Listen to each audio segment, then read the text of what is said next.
Yeah, so let's talk about the arts of sacred intimacy. Yes.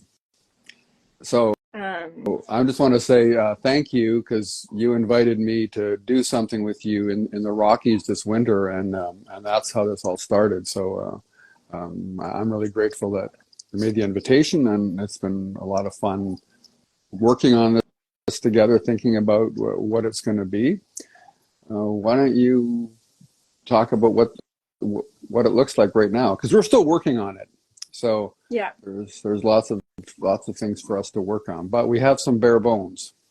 yeah, yeah. So I hosted a retreat this summer. It was all women, and one of the women who came was I don't know if we'd even left yet, or maybe when she got home, she was like, "My husband said, when's the next one for men?" And so I got this idea. I was like, "Oh, we need to do a men's one," and I was like, "Well, why don't we just do a couples one?" And so that's when I reached out to you, Hans, and I was like, let's do this together. And so, yeah, the seeds have been planting, and we've decided to do it around Valentine's Day. So we're going to do it February 23rd to 25th. It's a weekend, and um, it'll be 3 days of pretty intense, but also nourishing and uh, maybe challenging work to really dive into the feminine and masculine and togetherness and yeah, here in the mountains it'll be like the classic winter wonderland in Golden at that time. Right. Yeah, I'm looking forward to that. I haven't experienced your part of the world for a long time. It's interesting that I mean, there's so much value in doing this work independently, and again, like I'm talking about, and I work with primarily masculine identified men. So there's a whole lot of men that I haven't worked with, men who might not identify that way. And then I work with women who are feminine identified. And then there's a whole lot of women who might not identify that way. But in our relationships, whether we're in same sex or however we define that, there, there tends to be a polarity, and there's a polarity of attraction, and that's what we're working with. And so, some people, and I, in the work that I do, I refer to it as the masculine and the feminine. There are others who refer to it as the alpha and the omega, and I'm sure there are other ways of talking about it. But the important thing is that there's a polarity, and we can do our work separately, like in that pole, and there's huge, value in that. I really recommend any men who feel like they need to do work to find a men's group or to find a man's coach, to build a relationship with other men, because it's something that this culture doesn't. We just don't. We don't grow up doing it generally. So we need to create these things, in our adulthood. But my experience is that when we actually bring those energies together, a whole lot of learning happens really fast, or the opportunity is there for it to happen really fast. Mm-hmm. And you and I have chosen to make this for couples, so we're already talking about people who have some kind of commitment to doing some kind of thing together, and they may just think, well, I'm committed to living with this person, or I'm committed to having children with this person or something. But anybody who's done that for a little while knows that things change, and all of us can use some skills and some practices to rekindle the polarity and that exciting energy, and the energy of knowing each other and accepting each other.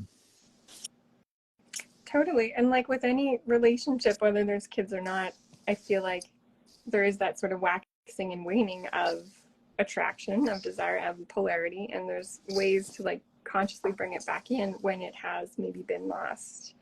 And then there's also the reality for women as we age, like physiologically, things just change in our bodies, men too. Yeah. But then to work with that and find different ways to connect to make it still feel good and um, go deeper even. And it's interesting. I mean, so much of the focus has been on in the culture.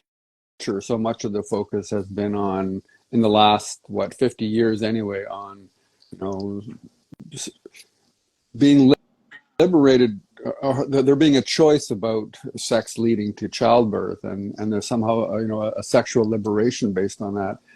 And so we've moved towards a much more traditionally male way of looking at our sexuality, where it just starts to, well, it doesn't mean very much. It's just about pleasure, and I have a really different take on it. Even as a young man, I just found that there was more going on. I mean, I didn't want to acknowledge that lots of times, but there's just a lot more going on. And as we age, there's a little less urgency around performing, and a little more space to go, what's this all about here, and what's any kind of intimacy about for me here. And I've been running across things. Now it's being focused at men. So there was this whole thing about, like, I guess, half a generation ahead of me got to a point where all of a sudden we're not having erections the way we used to. So then, well, we better get some medication for that. So then there was the whole pathologizing of it as erectile dysfunction, and then there's like, oh well, we'll make a pill for women too, so that the women are always ready. And then recently I've been reading about what was it? It was just, men don't even want to, like, as we get older, we want to have less sex. Oh my God, that's a problem. And I'm thinking, like, this is part of our natural. This is just how we change, and we're less driven by some of these things that used to mean so much to us. It doesn't mean that they're not important still, or that we can't do things to find pleasure and joy and intimacy together, but there's more space and more room for appreciation. Mm-hmm. The change, yeah. And I think that's something that we can actually, perhaps it's the role of elders in this culture that's not being met, is like to talk about this stuff to people in their 20s and their 30s and 40s and say, here's some things you can do to actually experience a lot more intimacy at a different level right now. You don't have to wait till your 60s or 50s to slow down. You can slow down now and find a way to really access love. Totally. And intimacy, I mean, I think some people might actually equate intimacy with penetration. But intimacy is actually so much more and could involve penetration or not. And to be clear about that, like, you can create intimacy in all these other beautiful ways and maybe have that or as well. Well, and even just like, just what does sex mean for any of us? So is that like there's a way of being in the world that's profoundly awake to my energy as a man, that has nothing to do with me being with a sexual partner, or nothing to do with my genitals. It just has to do with that part of me being awake and alive. Totally. It's about that vitality and that vibrance, and like, you can walk around in that, or yeah, there's so many ways to express it that don't involve even having a partner. So right now I'm teaching a weekly class in person with again, I'm focused on couples right now with this stuff. It's a yoga and tango for lovers, and I just taught last night, and it's the same dynamic every week for me. It's like coming up to the class, I'm like, I prepare it, and then I go, oh, I don't want to go, I don't want to do this thing. And then I go, and I have the time of my life as I watch people practice yoga together. As I watch them, I mean, we all do this. We all stumble through our, first 500 hours of tango lessons or whatever. And so this was their third lesson for some of them. And I could see they were having a good time. And I said, "Are you guys having fun?" I was like, "Yeah, you know." And so what were they having fun doing? Well, they were having fun just learning how to move together. So they were in a partnership, but they were in this novel way of, he was learning how to hold the space. He was also learning how to penetrate the space, not in a way that had anything to do with his genitals, but had to do with his energy. And she was learning how to trust that, or to feel into how much she could trust it, and then to the extent that she can trust that, to move with it. And then there was one guy, and he'd been dancing for a while, but he was like, just like a little kid. He said, I, I felt her. I felt her. And it wasn't like he'd been holding her. He'd been obviously feeling her at some level, but all of a sudden, like, something else happened for him. He was able to feel deeper into her. Yeah. And he was like so excited. This is a guy in his 60s, and he was like so excited. So this is the kind of stuff that can happen in this work that we do. Is it's just Totally. people discover something completely new, even though they've been with it all the time. Yeah. And that sense for me of, like, as a partner in tango, like, as the female, being listened, like having to listen and actually hear and actually respond, and let my body be soft enough to move and responsive enough to move where he wants to put me. Because if I'm too stuck in my masculine, then I'll resist it, and then there's this, like, and that's where, like, that maybe that man wouldn't have felt that energy before, but then when it clicked, it would have been like, ooh, and then there's this magic energy that happens.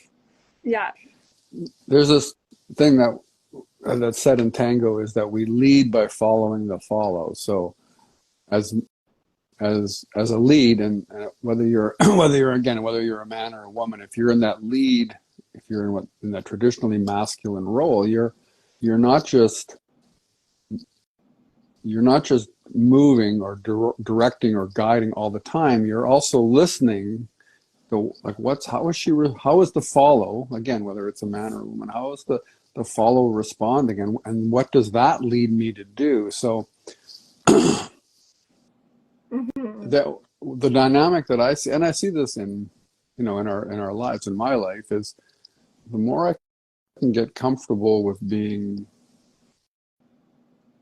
initiating less and just being the presence that holds the space, the more the feminine around me feels free to move into that space and start to reveal themselves. And again, it could be a man, it could be a woman, it could be a dog, it could be a child. It's just that energy starts to reveal itself in a way that wouldn't be there if I was only focused on what I wanted or what my goal was.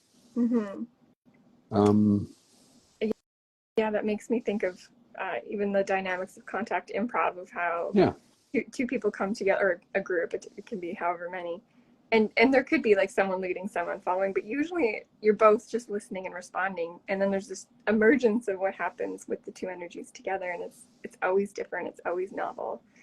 And you can tell too when someone starts to lead, it gets like a bit like disjointed, or if someone's not responding enough with their listening, that also doesn't work as well. So it's really interesting. So we're going to be playing around with some of this stuff. We're going to be starting on a Friday evening, doing some things in a co-ed group, like with the couples together. Then we'll do some stuff over the weekend where we will have some men only work and some women only work. We'll be doing some things, depending on the weather. We might be doing some stuff outside. Most of it will happen inside. And we're going to be sitting, we're going to be moving. It's all fully clothed. It's like there's, we'll have, like, boundaries and safe words around stuff, because the work that we do, even though it may not be overtly, we're not trying to, well, actually we are. I'm always trying to take students to a certain kind of edge. So when you're working with somebody else at your edge, there's times when you want to take a pause, when, like, whoa, stop, hold on. or when you want to let know that this is like kind of doesn't work for me. So we'll have that stuff built in, and then we'll be letting you. We have one of my favorite things to do. Well, I won't tell you what it is right now, but it's on a Saturday evening. We'll be inviting you to visit a familiar activity, but in a different way. And then we'll be letting you go home mid Sunday afternoon, hopefully with a lot of tools and to practice at home, but also a deeper appreciation, not only of the person you came with, but also a deeper appreciation of who you are. Mm-hmm. And I just want to speak to this idea of, so there's the option of like doing this work one-on-one. So like having a couple either come to me or a couple come to Hans. But then there's this idea of doing this work in a group container. So there's multiple couples. And I feel like there's a lot of value in learning from the group, not just, the teachers. There's so much value in learning what everyone individually brings and also what they share, and the relatability of like, oh yeah, me too, I also experienced that. And then we feel less alone and we up level together. And then we also have accountability partners in that sense too. And these couples also on the path you can check in with later on. Yeah, that's I think a really good point is we can learn a lot on our own, but when we learn in a group, there's a lot more support. And if you're with us, you're going to be with us for, I don't know, close to 20 hours, but you've got the whole rest of your life to live. And yeah, you can, call on us to do more work and stuff, but there's nothing stopping you from connecting with the other people and finding ways to support each other, whether it's through words or whether it's through getting together and doing some practices together as you go forward. Totally. Yeah, I think it's going to be such a powerful weekend, packed with so much goodness. We'll try to give you enough space to still digest it and give you a little homework too. Yeah, I'm excited. Again, thank you so much for inviting me into your little community and to do this thing. And I mean, I'm really hoping that there are people from far and wide who come to participate in this. Totally. Yeah. Hi, Andy and Jennifer, if you're still here. If anyone has any questions for us, whether you've heard the whole talk or just a little bit, you're welcome to ask in the next few minutes. Yeah, it's always a pleasure chatting with you, Hans. Hi, Jennifer. I love. Well, Go ahead. No, it was so great that you actually were on the island this summer and I got to meet you in person. And your family. That was so cool. Anyway, go on. What were you saying? I love the energy that awakens in me every time I talk about sexuality and sacred partnership and being met too with a masculine energy helps me tap into my feminine. It's always I love the polarity and the shifts. And one fun thing I learned at my Tantra training was not just the polarity of masculine and feminine, but you can actually go into every individual chakra and think about either the polarity or the similarities. And maybe we'll do that work over the weekend. Because some of them you want to be different and some of them you want to be the same. So it's kind of fun to go through that. Cool. Yeah, there's just so much to learn, right? I just am constantly like, and then watching people and learning stuff, And this week I had a bit of a comeuppance as, I was talking about some of the stuff in an atmosphere or in a group that wasn't literate in any of these ideas, and it stirred up a lot of stuff, and it made me really step back and think about, okay, well, how do I talk about this stuff, and how do I teach this stuff, and especially with especially with the tenderness and I would say especially single women who have experienced this culture in not a kind way, and that to bring up any kind of ideas about sexuality is potentially, well, they just go, they're on their guard then. And I think that happens in our couple relation. I know what happened in my couple relationships, where my expectations or my demanding nature or something has shut her down, and then there's the work of like, well, how do we, this is something both of us want, but I need to create a space for this to emerge in a way that feels comfortable Mm-hmm. and right for her. And there's just so much learning to do. I mean, Totally. And you can think of it as like a dance of discomfort yeah. almost. Like Dan and I have been through it, and finding your way into a dance of ease. And we've had to come up with different tricks and tips of like, okay, don't approach me that way. That didn't feel good. But next time try approaching me this way. And then, he'll ask me to do something, and to actually make requests of each other as opposed to just always trying to like figure it out. Yeah, it's an interesting thing for sure. Mm-hmm. Well, any last thoughts or insights about About our event or about this topic? either one? Well, I do want to say, if you're interested in this, you can direct message or email either one of us. Um, Tickets are on. We have super early bird tickets available right now for a short while at sacredbodies.ca /events. And I There's also believe, only two of those available too, right, so it's until a time or until the two are taken. right. So yeah, very, very limited availability for those. And I believe there's also a way to get tickets through you too, Sarah, or Yeah, are we just going with Eventbrite? yeah, there's Eventbrite, and then I just updated my website yesterday, so it's all on there. Super. Yeah, sarah-simone.ca/intimacy retreat. Okay. So you've got a couple of ways of contacting us. You've got a couple of ways of looking at the tickets and looking at our outline of the event so far. As I said, we're still talking about what the specifics are of that. But if you show up, when you show up Friday evening, we will start work. Like we'll just plunge right into it. And Yeah, like I said, it's almost 20 hours of work with us. Um, yeah, it's a lot. It'll be really, really great. Yeah, and yeah, we'll percolate.